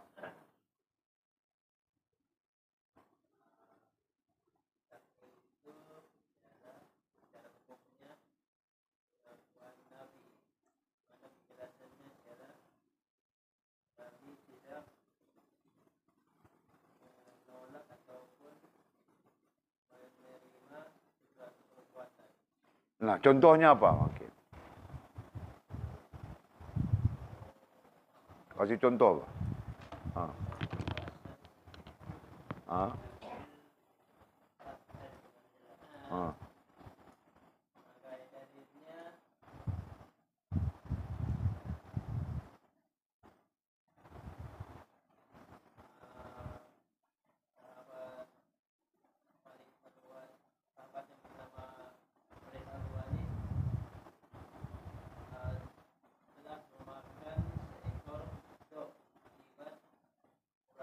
Dob, makan dob. Nah, dob itu apa?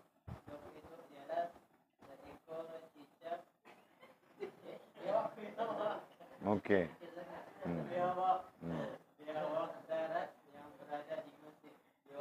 Bukan di Mesir, bah, di padang pasir. Aduh, kau di Mesir pula. Okey, terus. Okey.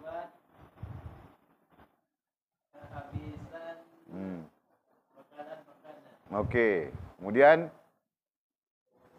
hal itu dibawa oleh para sahabat lain untuk dibincangkan kepada Rasulullah SAW. Okey, terus. Dan pada kisah itu Rasulullah tidak berkata apa-apa, maupun Membenarkan ataupun menolak. Okey. Nah, itulah apa? Itulah takrir. Nah, okey, sekurang-kurangnya begitu, bah. Jangan sampai tidak tahu, bah. Macam mana mau jadi alim kalau itu pun tidak tahu. Okey. Nah, itu takrir, ya. Itu terkait dengan takrir. Nah, sunnah dibahagikan kepada 3. Satu, perkataan. Nah, itu paling umum, bah. Sampai-sampai itu disebut hadis. Ya, kan? Nombor 2, perbuatan. Perbuatan Nabi SAW. Ya. Dan yang ketiganya disebut dengan takrir. Nah, definisi takrir telah diberikan oleh Bangkil sangat baik. Ya, dengan dalilnya, dengan contohnya. Makan biawak lagi. Kan? Kan? Nah, tapi biawak itu Bangkil boleh, ya. Jangan biawak kabuk ini tidak boleh, tahu tak? Nah, biawak itu boleh. Nah, ada ciri-cirinya dibincangkan oleh fiqh, ya. Nah, ciri-ciri binatang di padang pasir yang boleh dimakan. Nah, jangan nanti, biawak boleh makan, bah. Kau kejar yang dalam kelapa sawit itu. Nah, itu jangan, bah. Itu tidak boleh. Nah, itu selain daripada kita tidak boleh makan kerana dia makan bangkai dan sebagainya, dia sendiri beracun, tahukah? Okey. Terus. Selanjutnya Nabi Muhammad SAW bersabda. Habis sudah kau boleh cakap serta kepatuhanmu kepada sunnahku. Ya. Nah, kepatuhan kita kepada sunnah Nabi artinya kepatuhan kepada hadis-hadis. Nah, hadis ini bukan semuanya sahih. Ya, sekurang-kurangnya ada ulama yang menyahihkan. Nah, kita ada Bukhari, kita ada Muslim, kita ada Ibnu Majah, kita ada Nasai, kita ada Tirmizi. Nah, itu dibilang Sunan Sittah. Bukan Mizi, Pak. Tirmizi, aku bilang. Kau senyum-senyum kenapa? Nah, kau tu Mastur Razi, bukan Tirmizi. Aku bilang Imam Tirmizi, dia senyum saja. Okey, Pak. Nah, itu Sunan Sittah. Nah, kita ada lagi Mustadrak Al-Hakim, ya. Ibnu Rajab Hambali. Nah, banyak, Pak, sunan-sunan hadis yang boleh kita bincangkan nantinya. Nah, kalau duduk sampai 10 tahun, mungkin nanti kita ada daurah hadis, ya. Nah, itu 10 tahun. Nah, kalau kau mau 4 tahun, mau pulang macam bangkil, mau pulang sudah. Bilang mau pulang raya. Kau bilang bangkil, pulang raya. Buat apa? Baik kau berhenti terus. Kau bilang bangkil, out. Oh, okey, buat tidak mau pulang. Nah, aku bilang berhenti saja, dia tidak mau. Kenapa? Suruh menikah pun tidak mau. Ha? Aku pun tidak paham bangkil. Okey, Pak. Terus. Selanjutnya, Nabi Muhammad SAW bersabda, barang siapa menghidupkan sunnahku, ia telah mencintaiku. Barang siapa mencintaiku, pada hari kiamat ia bersamaku di syurga. Nah, hadis ini, nah ini hadis ya. Ini bukan cakap tadi. Ini bukan cakap Nabi dalam mimpi. Ini hadis. Ya. Sisi lain, kalaupun ini bercakap di dalam mimpi, misalnya, tetapi hadisnya wujud. Memang wujud hadis secara fizikal. Ya. Nah, jadi baginda Nabi SAW bersabda, barang siapa menghidupkan sunnahku. Nah, apa maksud menghidupkan sunnahku? Nah, menghidupkan sunnahku di situ adalah menghidupkan apa yang Nabi SAW ikut. Nah, sekarang sampai kita ke fasa dasar. Kita belajar sudah dulu ya. Nabi SAW mengikut. Nah, ada beza kan? Ada perbezaan di antara Nabi dengan kita. Nabi ikutannya 1. Kita ikutannya berapa? Apa yang 2? Nah, kita ikutannya 2. Allah dan Rasul. Nabi ikutannya berapa? 1. Apa? Allah Subhanahu wa taala. Jelas ke? Nah, begitu, Pak. Nah, dalam sisi lain, Nabi ikutannya Al-Quran. Kita ikutannya Al-Quran dan Nabi. Nah, itu bezanya kan? Nah, takkan Nabi ikut Nabi. Nabi Muhammad ikut Nabi Muhammad. Ya kan? Nah, perlu paham itu secara jelas. Nanti kita ada hujahnya itu. Ya. Nah, ini untuk orang-orang yang mau berada di posisi alim. Ya, perlu jelas itu. Fakta itu perlu jelas. Nah, jadi apabila Nabi mengikut Quran sampai-sampai kana Nabi sallallahu alaihi wasallam huwal Quran. Nabi sallallahu alaihi wasallam itu adalah Quran. Sampai begitu pandangan yang diberikan oleh para sahabat. Antaranya adalah Ummul Mukminin Aisyah radhiyallahu taala anha. Ketika ditanya tentang akhlak Nabi, kaifa akhlak Rasulullah sallallahu alaihi wasallam? Kana akhlaqul Quran. Jawab Aisyah Ummul Mukminin, akhlak Nabi adalah Al-Quran. Begitu juga pertanyaan dalam hal-hal yang lain. Bagaimana ibadah Nabi? Ibadah Nabi Al-Quran. Bagaimana keadaan Nabi ketika keadaan Nabi adalah Al-Quran? Nah, sampai begitu. Nah, sampai para ulama menyimpulkan bahawa Nabi mengikut Al-Quran. Nah, untuk kita yang mengikut Nabi, atas nama yang kita sebutkan tadi ya, atas nama apa tadi? Atas nama sunnahku ya. Nah, atas nama menghidupkan sunnahku. Nah, kita perlu menghidupkan apa yang Nabi hidupkan. Nah, Nabi hidupkan apa? Nabi hidupkan Al-Quran. Jelaskah? Nah, sehingga sampai-sampai kita boleh tidak melihat Al-Quran. Kita lihat Nabi SAW saja. Seolah-olahnya begitu. Ya. Cuma dalam konteks ilmiahnya. Nah, apabila kita menghidupkan sunnah, berarti kita menghidupkan Al-Quran dan menghidupkan apa yang Nabi tunjuk kepada kita. Nah, jadi apabila kita menyebut tentang sunnah, menghidupkan sunnah Nabi SAW, nah di sana ada yang sekecil-kecilnya sampai kepada yang sebesar-besarnya. Nah, yang sekecil-kecilnya sampai ke yang sebesar-besarnya. Ada. Dan sunnah Nabi SAW itu pun ada kategorinya. Ada yang taklif, ada yang ghair taklif. Nanti kita belajar ya. Ini peringkat master. Peringkat master, tahu kah?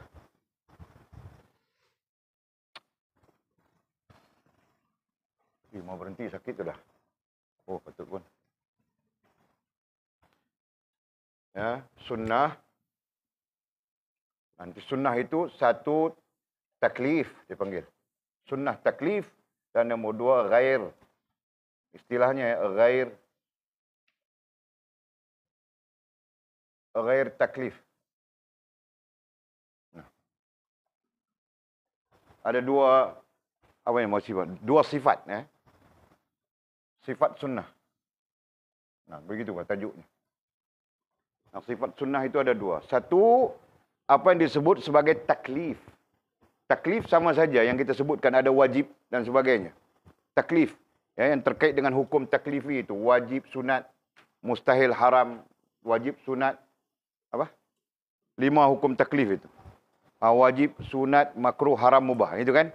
Nah, ada sunnah yang begitu, bah. Ada yang ghair taklif. Ghair taklif itu, ya, yang ghair taklif itu, ghair artinya tidak, ghair artinya tidak, taklif artinya diberatkan. Yang tidak diberatkan. Contohnya siwak. Ya kan? Nah, jika tidak kupikirkan memberatkan umatku, ya, nescaya akan kuwajibkan siwak, kan? Itu contohnya. Nah, di sana memberi bukti bahawa ada sunnah yang taklif, diberatkan, dan ada sunnah yang tidak diberatkan. Jelas? Nah, itu termasuklah kau mau simpan janggut kah, kau mau pakai serban kah. Nah, itu dalam mazhab kita Syafi'i khususnya, janggut itu tidak wajib. Tapi dalam mazhab Abu Hanifah, ada pendapat-pendapat dalam mazhabnya yang mengatakan janggut itu wajib. Kan? Nah, kemudian apa lagi? Nah, serbannya, kamu pakai serban kah? Dan sebagainya. Nah, itu. Paham kah? Jadi pakai serban kan? Bagus kan? Jadi lepas ini kita semua pakai serban, Jul, kan? Macam mula-mula kau dulu. Kau lupa sudah? 3 tahun yang lalu. Kan? Kau pakai serban, Mizi pakai serban, Anjung pun pakai serban. Yang tidak pakai serban, bangkil saja dengan komik. Komik pun pakai juga kan? Nah, sekarang serban itu hilang mana pun, aku tidak tahu sudah.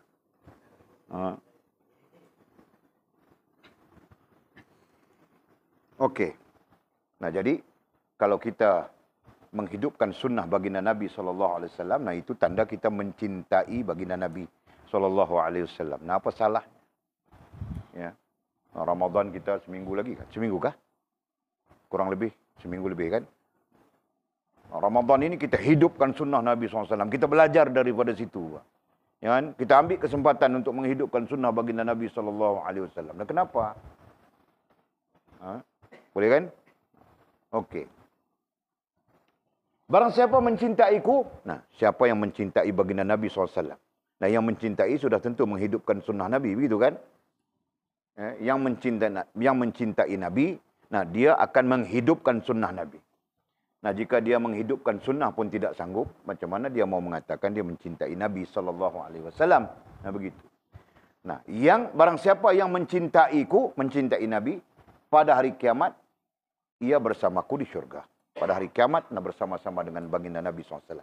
Ada tafsiran hadis ini yang mengatakan bahawa baginda mencari. Pertama, baginda mencari umatnya. Ada klasifikasinya. Nah, terakhirnya, ketika terlalu ramai manusia, banyak manusia, nah, baginda mengenali umatnya itu melalui sunnah. Ya, melalui sunnah yang diamalkan. Nah, kamu orang mau pakai serban juga kah? Boleh, Pak? Kemarin enggak aku kasih tahu? Bukan kemarin tidak mengajar, sakit. Kemarin dulu kan, wanita-wanita apa itu? Habsyah. Ya, wanita-wanita Habsyah, nah mereka memakai serban. Pakai tudungnya, niqab, di kepalanya pakai serban. Tradisi itu masih ada sampai sekarang, aku rasakan. Ya. Allah. Jadi janganlah kamu orang jangan pakai serban lah. Nah, kamu orang mengikut apa yang diajar oleh baginda Nabi itu ikut sunnah Nabi sudah kan? Nah, taklif itu ada. Yang wajib, yang sunat, yang makruh, yang haram, yang mubah. Itu. Nah, atau zikir kasih lebih, baca Quran kasih lebih, jika tidak boleh nah zikir dan sebagainya gitu kan. Okey.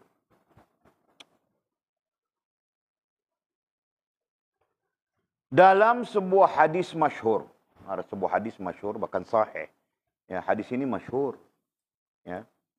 Disebutkan bahawa orang yang berpegang pada sunnah Rasulullah SAW ketika manusia melakukan kerosakan.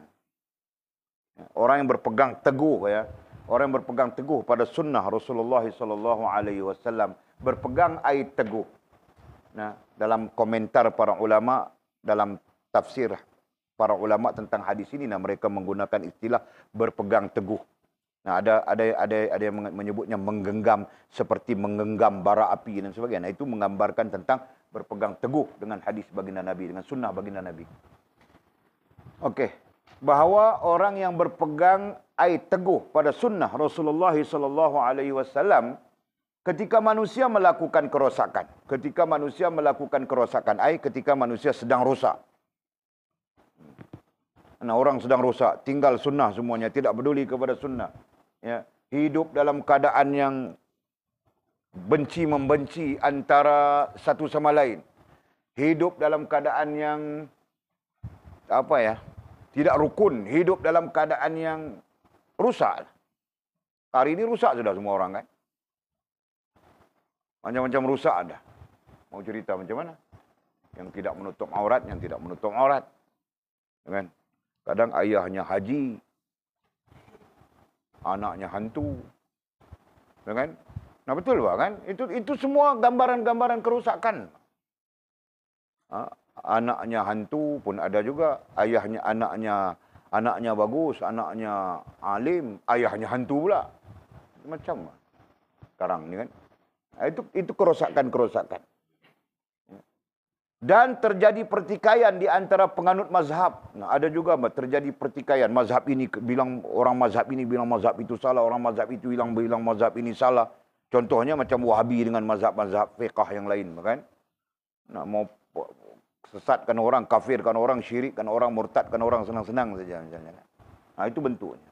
Nah, orang yang berpegang teguh dengan sunnah baginda Nabi, ia memperolehi pahala, ya. Ia memperoleh pahala dengan 100 pahala syuhada. Hadis ini sangat dipegang oleh sahabat-sahabat dalam jamaah tabligh. Kan? Nah, mereka sangat berpegang dengan hadis ini. Nah, ketika Walid berada di India, di Nizamuddin, markas besar jamaah tabligh di India, nah, Walid mendengar bahawa syekhnya membahaskan hadis ini, membincangkan hadis ini. Nah, tidak salah, kita pun boleh saja berpegang. Jamaah apapun, keadaan apapun, boleh saja berpegang dengan hadis. Jadikan diri kita juga adalah orang yang berpegang teguh dengan sunnah baginda Rasulullah SAW. Nah, yang taklif maupun yang ghair taklif. Nah, begitu. Nanti kalau bilang serban saja, apakah serban saja itu sunnah? Kan? Nah, banyak sunnahnya, macam-macam. Cuma sifatnya ada yang taklif, faham tak? Yang taklif itu yang diberati. Mungkin ada wajib, ada sunat dan sebagainya di sana. Nah, ada yang ghair taklif, yang tidak diberati, tapi sunnah Nabi SAW. Nah, pegang saja, ikutkan, kan? Faham tak? Nah, ini contohnya mau makan, jangan kita makan 3 jari. Rasulullah makan 3 jari. Ya betul. Kenapa? Karena dia makan capati, dia makan roti. Roti, gitu kan? Nah, kita mau makan nasi 3 jari macam mana? Bolehkah? 4 jari, kan? Nah, sekurang-kurangnya 4 jari baru mau makan nasi. Kan? Nah, jadi itu ada percanggahan di situ. Ya? Nah, jadi bukan masalah jari. Masalah apa yang kita makan, bagaimana kita makan, nah, begitu. Okey.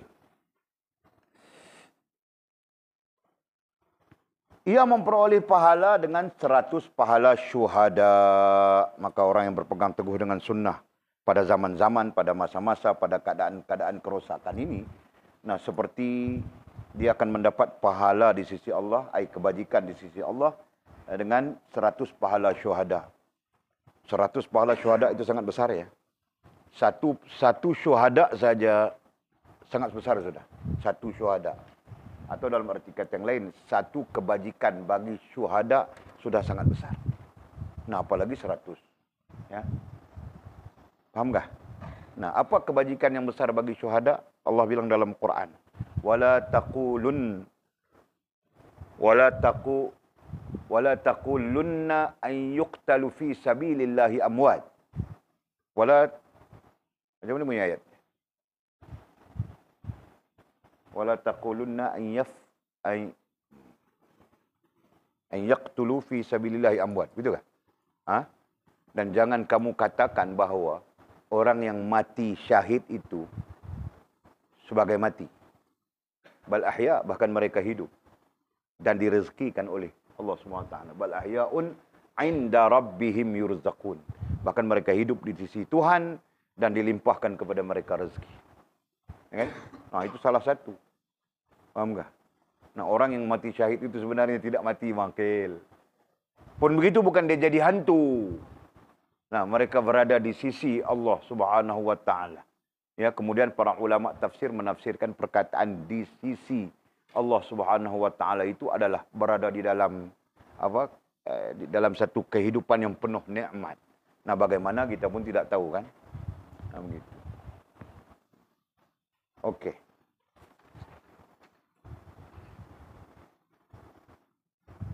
Kemudian kata musannif, demikian disebutkan dalam Syir'atul Islam.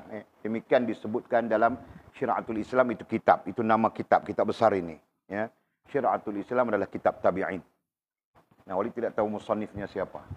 Tapi dalam pengajian-pengajian Walid selalu saja Syekh kami menyebutkan Syir'atul Islam, nah, karya tabi'in akhir. Sebelum masuk tabi'in.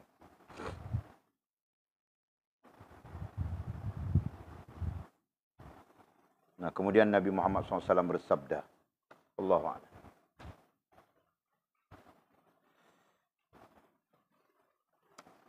Nah, tiba-tiba Walid lupa sudah bahawa Walid mensyarahkannya. Patutnya Walid tidak mensyarahkannya kan? Terlupa. Nah, mensyarahkannya seperti kitab-kitab lain juga. Tengoklah apa yang perlu disyarahkan, Walid syarahkan. Yang tidak diperlu kita terus saja. Okey, wallahu a'lam.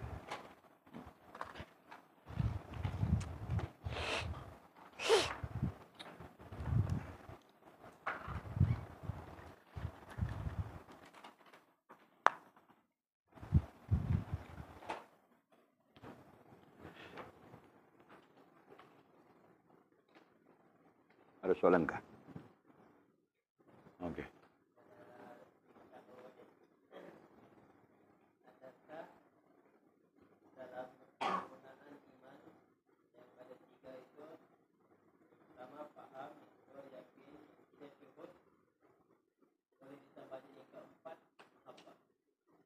Kenapa kau mau tambah?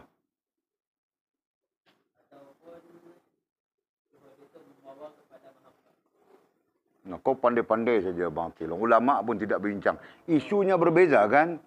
Nah, isu itu bagaimana mau terjadinya yakin. Kan? Faham, yakin, syuhud itu adalah bagaimana mau terjadinya yakin. Faham tak? Nah, yakin itu kunci kepada imanmu, kunci kepada Islammu, kunci kepada ihsanmu. Nah, kau mau kaitkan dengan mahabbah itu kenapa? Nah, kau bukan saja kaitkan, kau bilang mau masukkan, jadi 4 kau bilang. Pandai-pandai saja kau, ulama pun tidak masukkan. Nah, kau yang semak mau masukkan, kenapa? Tidak boleh Bang Akil. Jangan, nanti kau punya struktur itu betul sudah. Nah, kau yang kasih struktur itu jadi kacau bilau, tahukah? Nah, jangan, orang bercakap tentang apa? Orang bercakap tentang bahulu. Ini bahannya, bahulu ini begini-begini. Tiba-tiba kau mau masuk samprit, mana boleh Bang Akil? Tahu tak? Nah, kasih selesai bahulu dulu. Lepas itu baru masuk samprit. Baru kau tidak pening, faham tak? Nah, macam itu juga menikah. Kau menikah dulu dengan Mira. Selesai Mira, barulah kau cerita Minah kah? Apa kah? Baru boleh, Pak. Ini Mira pun kau mau, sekejap kau mau, sekejap kau tidak, sekejap kau mau, kau mau ini pula. Jadi, kalutkan di situ kan. Nah, jadi stepnya ada, kaedahnya ada, metodologinya ada. Jangan menyalahi metodologi yang telah kita susun itu. Nanti kau dah jadi kacau bilau, pening. Tahu kah? Nah, kau mau masukkan bab apa, bahagian apa, bentuk mana? Terus.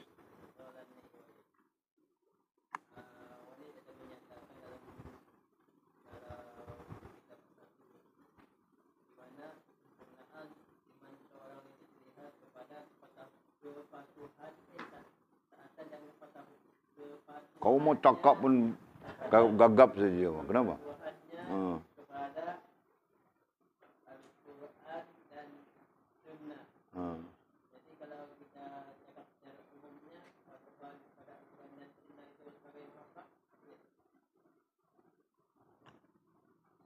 Tadi disebut di dalam kitab kan, mahabbah itu adalah kepatuhan dan ketaatan kepada Allah Subhanahu wa taala dan Rasul. Nah, jelas sudah itu definisinya. Jadi apa yang tidak kena dengan kau? Iyalah, mahabbah. Itu adalah sifat. Nah, kita jangan mencampur adukkan sifat dengan pokoknya. Nah, contoh Abang Aqil. Abang Aqil orangnya begini. Sifatnya kepala angin, kepala macam-macam kepala apa misalnya kita katakan begitu. Itu sifat. Sifat itu boleh berubah kan? Nah, jadi sudah tentu tidak boleh dijadikan sebagai pokok. Betul kan? Nah, macam itu. Nah, Walid mau kau faham dulu, Bab. Sifat dasar, kita belajar sudah kan? Apa yang namanya dasar? Nah, dari dasar inilah nanti bercambah menjadi sepohon pokok. Jadi dasar itu seolah-olah benihnya. Nah, kau jangan campur-campur benih. Kalau kau mau tanam rambutan, kau jangan ambil benih biji rambutan itu kau potong, taruh durian sikit, pelam sikit, petai sikit, genuak sikit di situ kau jantum-jantum. Nah, kau mengharapkan tumbuh pokok durian yang ada rasa genuak, ada rasa petai, ada rasa apa? Nah, tidak mungkin begitu, Abang Aqil. Tidak mungkin sama sekali. Faham tak? Nah, silap-silap benih itu tidak jadi. Ya, jelas kah? Nah, kau tanam durian. Biji durian, tanam biji durian itu sebiji, betul? Nah, ambil satu biji dan tanam. Begitu kan? Atau kau semaikan dia tumbuh, nah dapat jadi anak pokok kau tanam, betul? Kau tidak akan ambil biji itu kau potong setengah durian, setengah rambutan, setengah manggis, tidak kan? Nah, macam itu. Jangan kita campur adukkan. Sehingga minda kita sudah nampak jalur-jalurnya semua. Nah, ketika itu terserah kau mau hurai macam mana. Faham tak?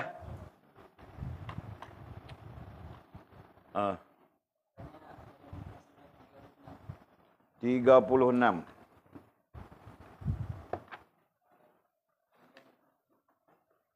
Sekejap, tak nampak. Nah, di mana?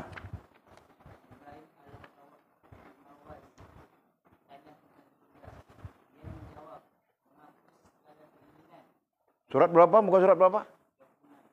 36. Yang lepas? Okey.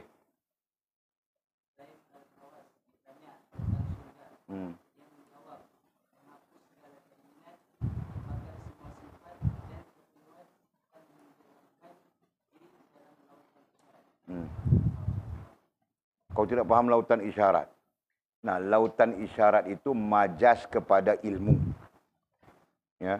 Lautan isyarat itu adalah majas kepada ilmu. Nah, seolah-olah menghapuskan segala keinginan, tundukkan nafsu, membakar semua sifat dan keperluan, membakar semua sifat dan keperluan artinya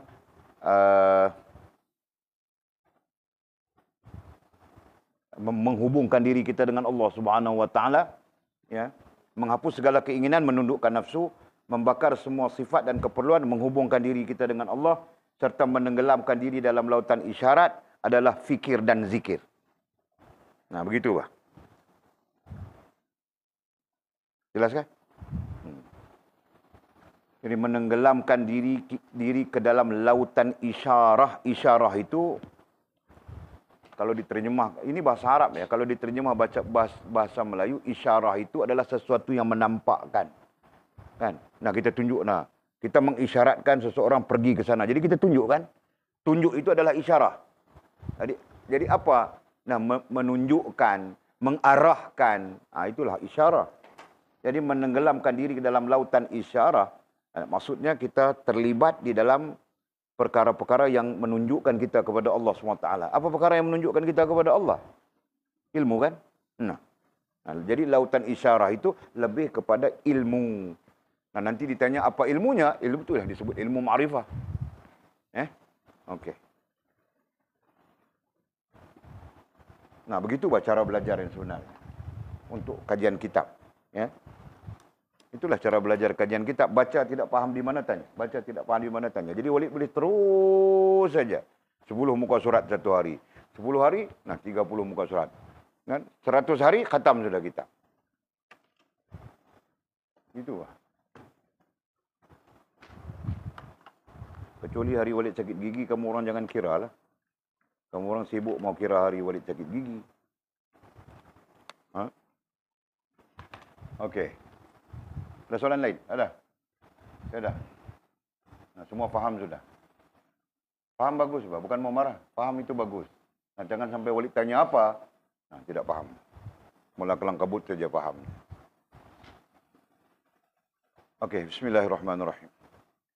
Alhamdulillahirabbil alamin wassalatu wassalamu ala asyrafil mursalin. Sayyidina wa maulana Muhammad wa ala alihi wa sahbihi ajma'in. Allahumma iftah lana futuhal 'arifin warzuqna fahman nabiyyin waj'alna min 'ibadikas salihin. Allahumma ihdinas siratal mustaqim. Siratal ladzina an'ama Allah minan nabiyyin was-siddiqin wasyuhada'i was-salihin. Allahumma rabbana iftah bainana wa bain qaumina bil haqq wa anta khairul fatihin. Allahumma a'inna ala dzikrika wa syukrika wa husna ibadatik. Allahumma faqihna fid din wa 'allimna at-ta'wil. Allahumma faqihna fid din wa 'allimna at-ta'wil.